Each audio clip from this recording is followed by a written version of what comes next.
Welcome to Islamic Enlightenment. Is music forbidden in Islam? Let's explore the perspectives and debates. Music is a universal language that has the power to evoke emotions, bring people together, and enrich our lives. However, discussions about the permissibility of music in various religious traditions have given rise to diverse opinions and interpretations. In the context of Islam, the question of whether music is forbidden or permissible has been a subject of debate among scholars and followers. In this video, we will delve into the different perspectives within Islam regarding music and explore the reasons behind these varying viewpoints.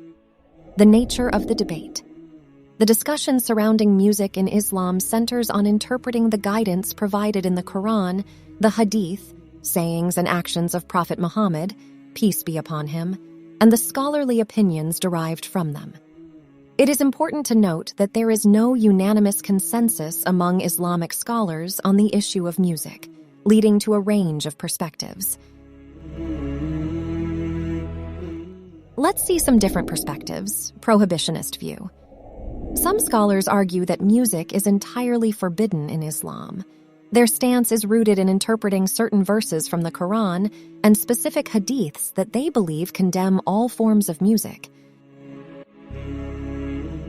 They consider music to be distracting, leading to immorality, and a potential cause for deviation from the path of God. Permissible view.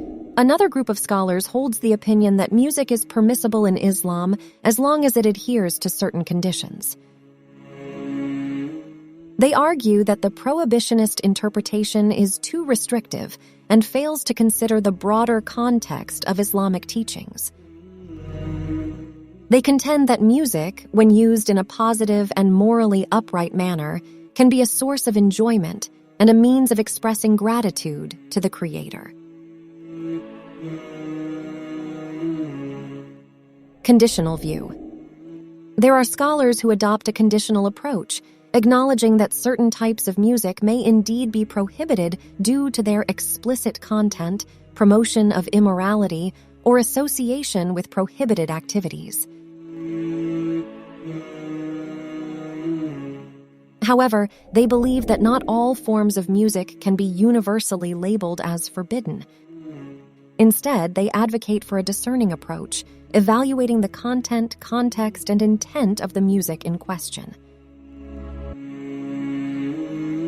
Understanding the diversity of interpretations.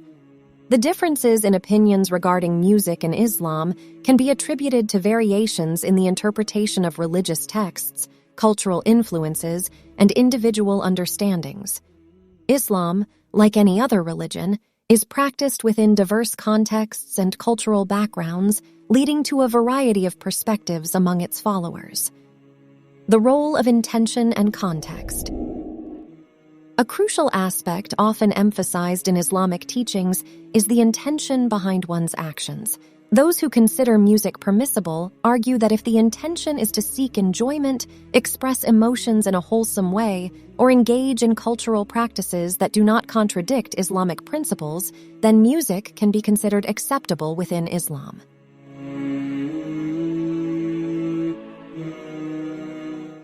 Conclusion. The question of whether music is forbidden in Islam remains a subject of ongoing debate. While some scholars maintain a strict prohibitionist stance, others emphasize the permissibility of music within certain boundaries. It is important to acknowledge the diversity of opinions and interpretations within Islam and respect the individual choices and beliefs of Muslims. Ultimately, the decision regarding music and its permissibility rests with the individual, guided by their understanding of Islamic teachings and personal conscience.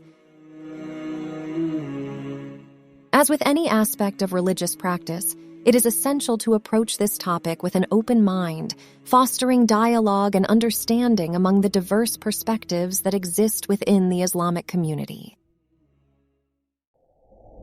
Subscribe to our channel and stay updated with our regular uploads.